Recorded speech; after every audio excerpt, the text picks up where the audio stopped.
Hello, and welcome to the Beyond Resilience Life podcast, a show about life adversity, how to overcome it, and transform your life. This is your host, Dr. Lydiana García, a licensed psychologist in Los Angeles, California. And even though my hope is to deliver information that can be helpful for you to overcome adversity and transform your life, it is not meant to be a substitute from being diagnosed and treated by a licensed mental health, medical, and related professional. Season 1, Episode 9.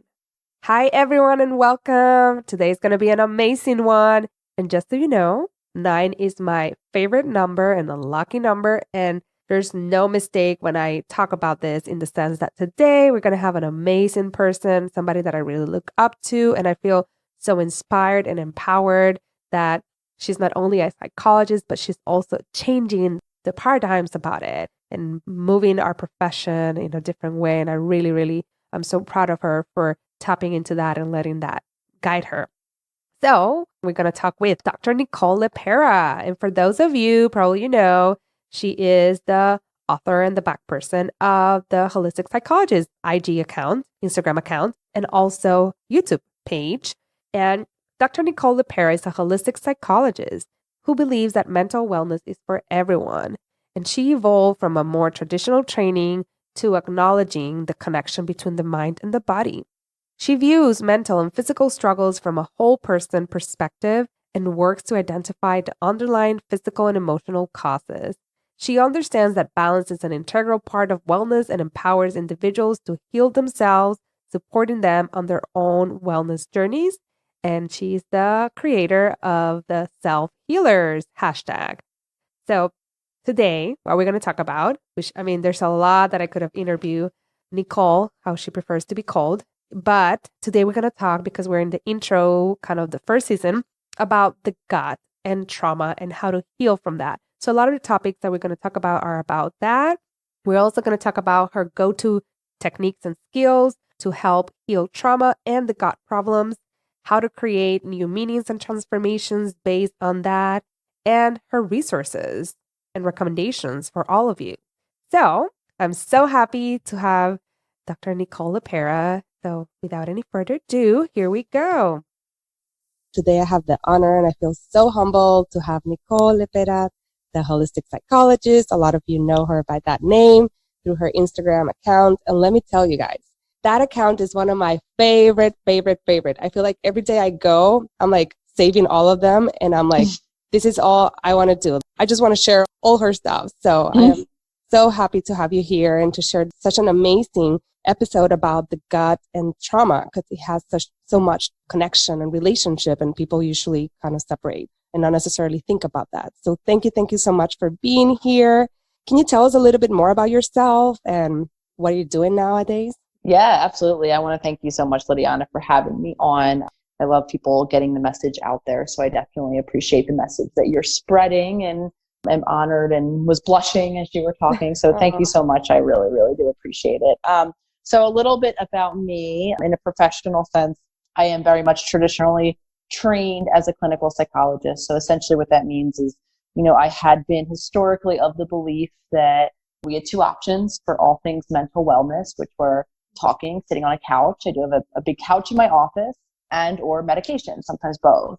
So coming through that very traditional training, and then on a personal level, being a human who has struggled with anxiety for literally as long as I can remember, the little girl that was fearful of pretty much anything and everything. My 20s were just really one panic attack after the other. So I've definitely had that more severe, very drastic experience that I know a lot of people out there are struggling with on a more consistent, even daily basis. And I definitely know how debilitating that is. So as the human, like I said, I was of the belief, again, that anxiety was something I would always have to some extent in my life. Probably about several years into me having set up my practice and having had logged at that point several years worth of treatment time with many of the same, individuals coming in week after week after week. Also seeing a return on my end, on my personal end of my own anxiety. It would just come and spike, and it was just always still there. Having my own batch of really scary, my anxiety is very much health related. So really scary physical symptoms that then kind of were in the mix for me. I started to use some different methods to heal myself outside of my clinical room at this point.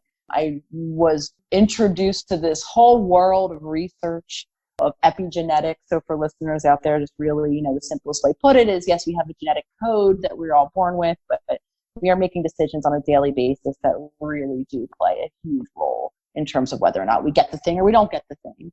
So my mind was blown. The gut, I know that we'll go into all things, the gut.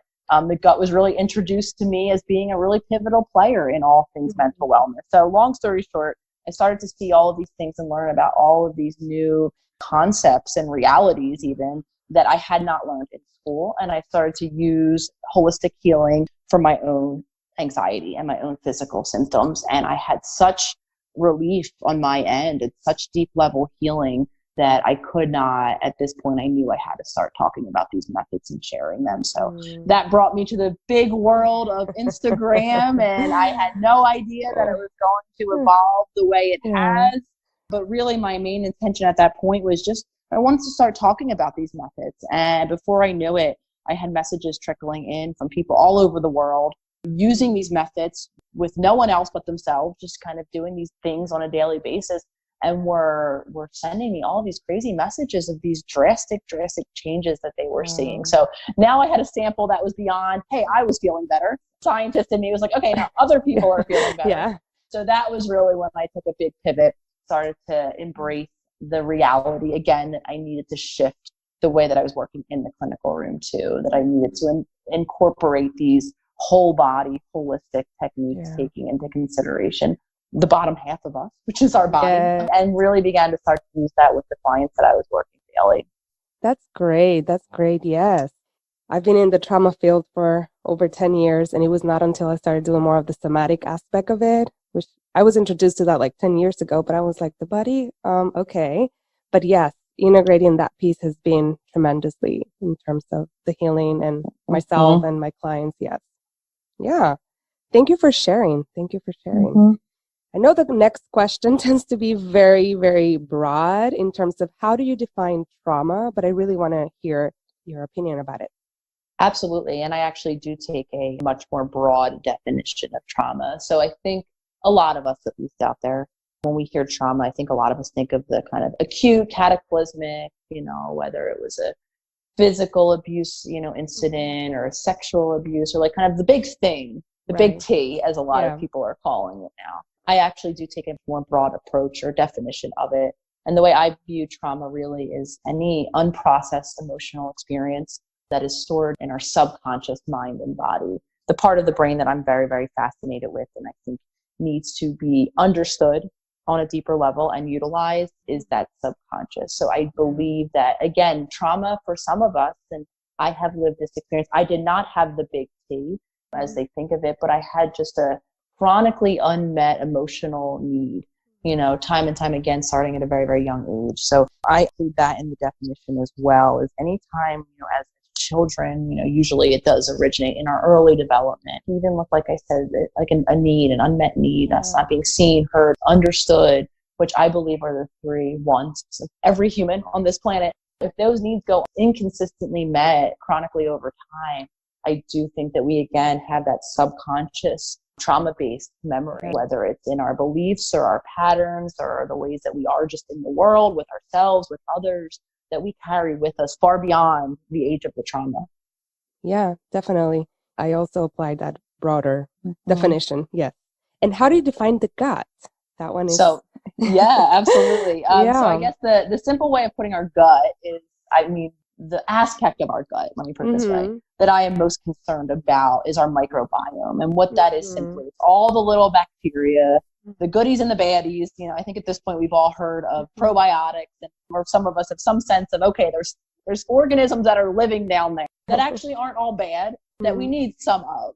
So when I say gut, I mean really the microbiome, and that reality is that, and why are we interested in this even? For a couple of reasons. So the organisms, the bacteria that live in our gut are responsible for breaking down our food, for allowing our bodies to absorb all of the nutrients that are in our food, which obviously does have a direct impact in the way our organs function. Obviously, the brain is an organ, so we need to have nutrients for our brain to function. So that's, I think, the simplest way to understand it. But more and more science is now also showing that those organisms, that bacteria, that microbiome is really responsible as well. So I guess let me step back one moment and note the brain and the gut are in constant communication, bidirectional. So the brain is communicating with the gut and the gut is communicating with the brain, right? So what also is happening, as per these great little bacteria that we definitely need, is they are responsible for neurotransmitter production.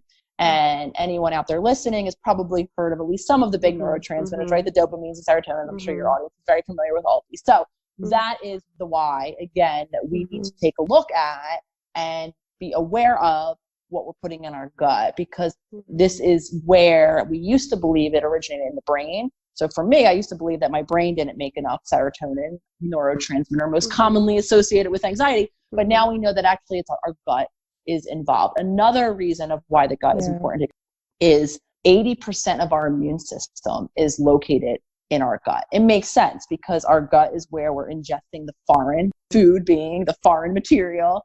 So we want our immune system to be very close to that area to make sure if there's anything that's problematic, that our immune system can be called to order and can do what it does best. Again, we now know that because of some of the things that we're ingesting in terms of food items, that it is actually a chronic inflammation result from direct damage to the gut. So that's another really big why that I'm very interested in. And I believe we all need to pay some attention to that part of our body that is the gut. Yeah. Especially when people struggling with anxiety or depression or those kind of symptoms, a lot of them resort to food and not necessarily the best foods, which can kind of create. And you kind of answered the next one. Well, let's go about it. How does trauma impact the gut biome? Yeah, absolutely. So they've actually now have some evidence that trauma has a direct impact on the microbiome, on the bacteria, on the numbers, the species, et cetera. There's a million different names and types of bacteria that we have in there, but they have been able to observe direct changes based on trauma.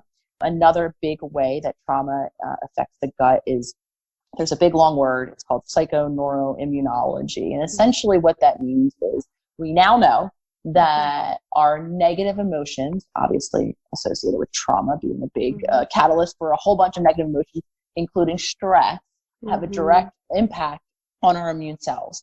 They decrease the number and the efficacy of our immune cells. So the more stress we're under, the more trauma we're under, the more negative emotions that we experience as per these trauma experiences, the less effective, to put it really simply, our immune system is going to become. And the why that I'm interested in this is because, back to this concept of inflammation, a chronic low-level inflammation cause a lot of the cognitive and emotional symptoms that a lot of us are struggling with.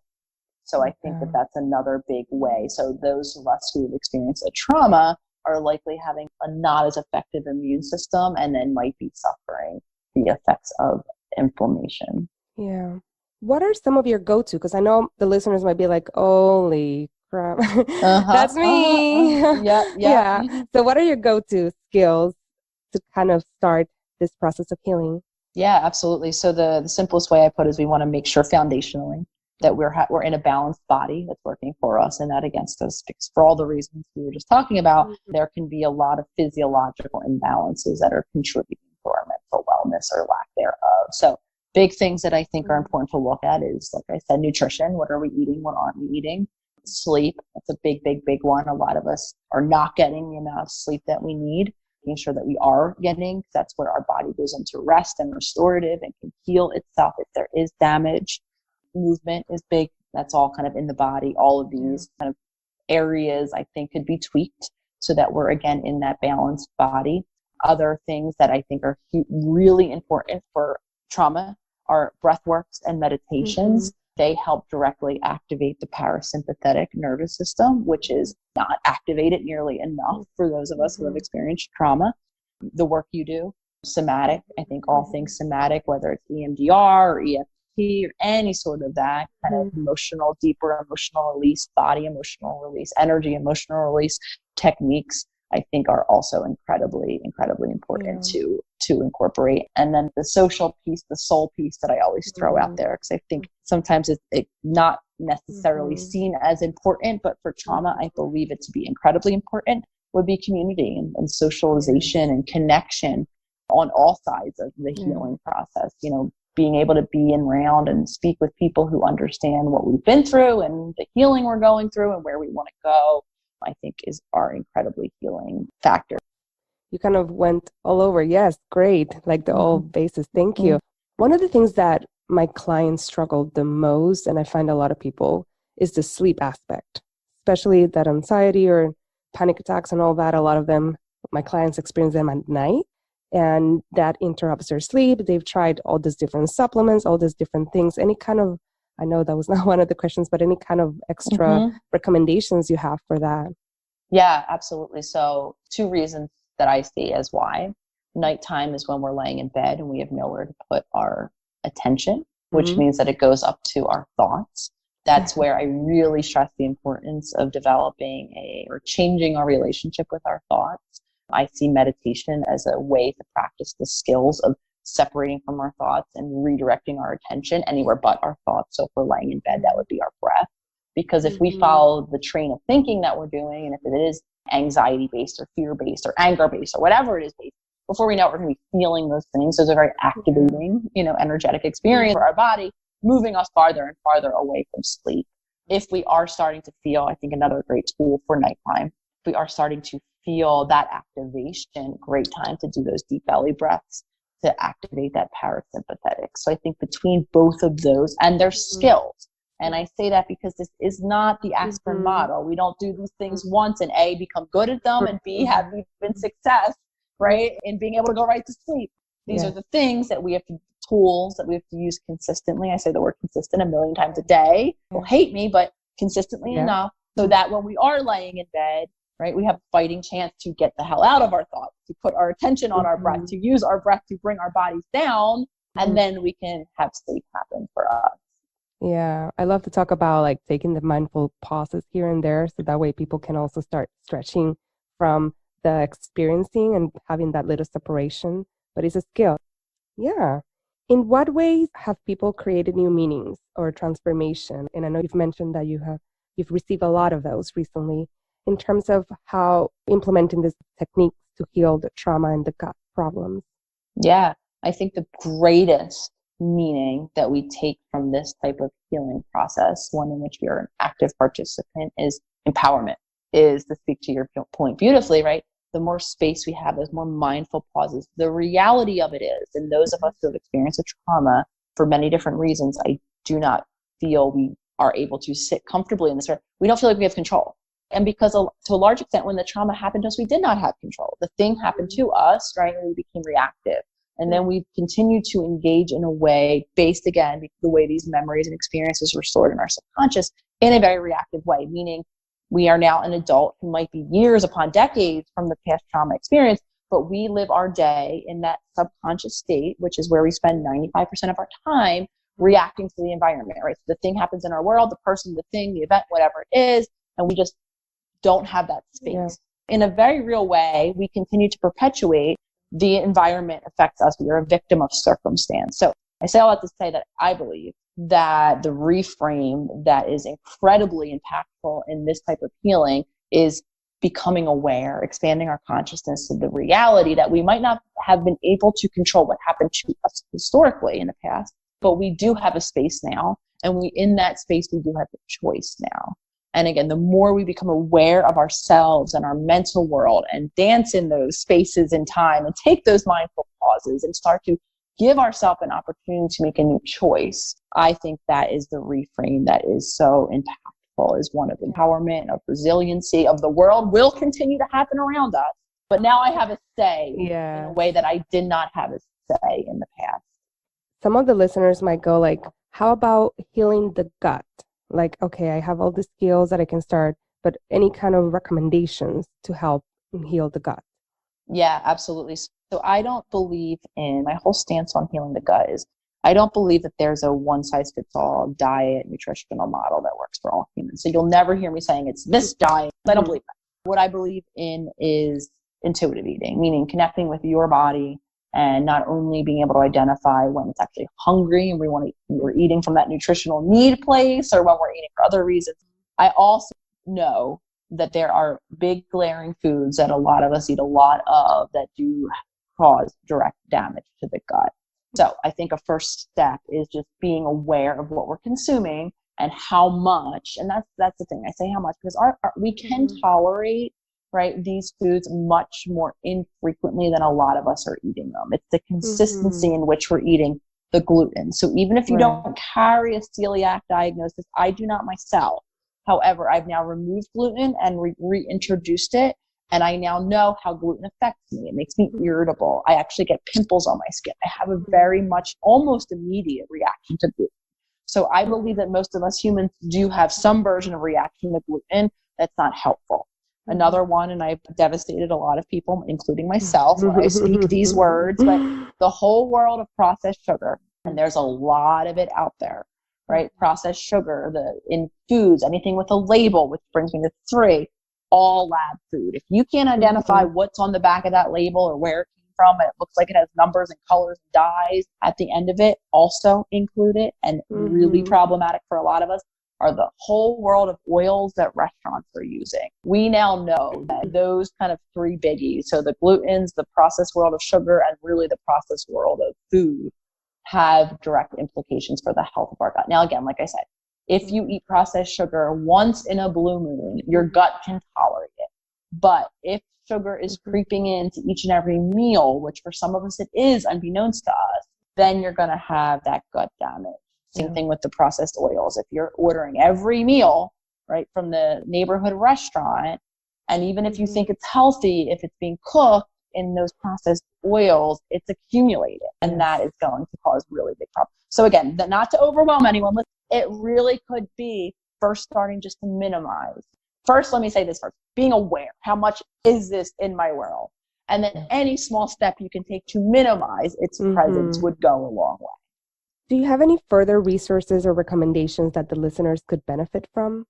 So in terms of all things trauma, I'm sure you probably mentioned this, but the biggest book that not only as a clinician that I've benefited from, but as a human, The Body Keeps the Score. That's just such a pivotal work. I think it illustrates the mind-body connection, the effects of trauma, how we carry that. So I just think that is an invaluable, and it's interesting because I've actually revisited that book a couple different times, you know, as a clinician, as a human, different step, different level, or different places in my own healing journey. And I've found new parts of it that have spoken to me differently. So I'm sure that's been mentioned, but I just can't say enough about that book. It's an incredible wealth of knowledge.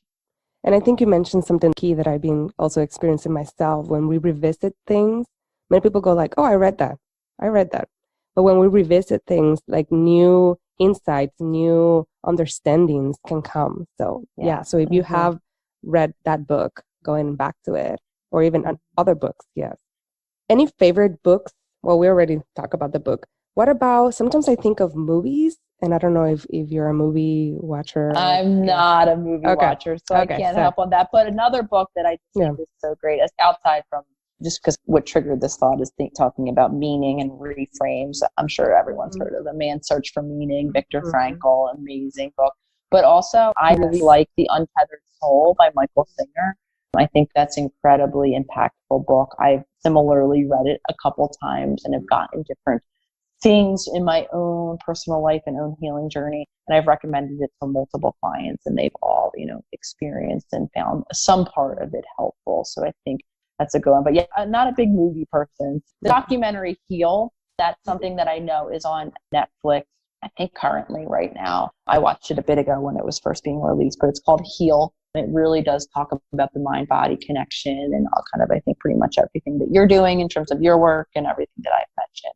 And I think it's Netflix now. So anyone who's out there who has that can grab that. And it's like a multi-series, and it can be really, really helpful. And how can the listeners, mostly all of them already follow you, but for those of you that are not following Nicole, where can they get a hold of you? Yeah, absolutely. I direct everyone to the main hub where I always am, which is Instagram at the.holistic.psychologist.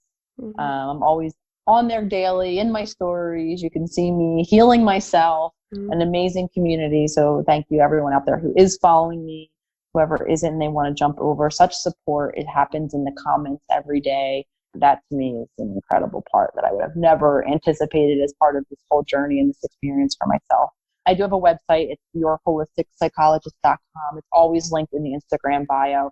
Right now, I am giving away a free future self journal. So anyone who might have heard of this thing going around and you guys want to sign up for it, the link is in my bio and it will get sent directly to your email box. And there's also a new YouTube channel that's been kicking around, the Holistic Psychologist as well. But pretty much everything I talk about comes through Instagram at one way or another. It was linked up with a swipe up, swipe down function. So come find me at the Holistic Psychologist on Instagram and you won't miss anything that I'm talking about.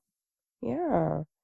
Where are you now in terms of books that you're reading or the techniques that you're learning? Or I'm just curious. Right. So right now, it's funny, it's ever evolving. Right now I'm doing a lot of reading on consciousness. I'm reading an amazing book. I think it's called Self-Observation by a gentleman named Red Hawk. And I just finished a book called The Leap about spiritual awakening. So I'm on a little bit of a consciousness beat right now myself. So if you guys follow me on Instagram as well, you know that I'm always talking about screenshotting books that I'm reading and putting out recommendations. So if you guys want to follow along, I am much more of a reader than a movie watcher. So if you guys want to follow along with my reading topics of the day, and it's funny, it does evolve topically. So now I'm really knee deep in all in the consciousness. Thank you so much. I am beyond grateful that you're here. Anything lastly that you want to add before we... No, I appreciate it. Seriously, man, I thank you for having me on and for chatting with me. The work that you're doing is incredible. I love connecting with like-minded healers out there, and I'm just so hopeful for the shift that I'm seeing universally. The fact that I don't take credit for the growing of the Instagram account at this point, I truly believe it's indicative of the readiness of people like yourself, like everyone following, who people are just ready to, I think, take healing into their own hands, to feel a little more empowered and to start to get unstuck. I hear the word stuck so often. So anyone out there who's listening and feels stuck, just know that you're not in there alone. There's a lot of reasons why we're all stuck in one way or the other. And there's so many things. I'm so big on practical, daily things that we can do, small things each day that really do. I'm a living experience of how they add up. And if the human that I am now a decade ago wouldn't recognize me, whether it's from my anxiety that I can't even remember what it used to feel like to be plagued with that on a daily basis, to some really core beliefs about myself that I've been able to fully shift out of and make new choices and create new habits. So I'm just so inspired, not only by my own journey, but at this point, so many other people's journeys as they share them with me. So there's so much hope out there. Anyone who's listening who feels hopeless, just know that there are things, there are small ways that we can start to show up for ourselves that go a long way. Yeah. Thank you. Thank you for that. So everybody, I am so happy that we had this episode, and you'll have all this information in the show notes. And thanks again. Thank you so much for listening to the Beyond Resilience Life podcast. I'm so happy to have you here. If you like this episode, please make sure to review it and comment on it and share it with your friends and family. Until next time.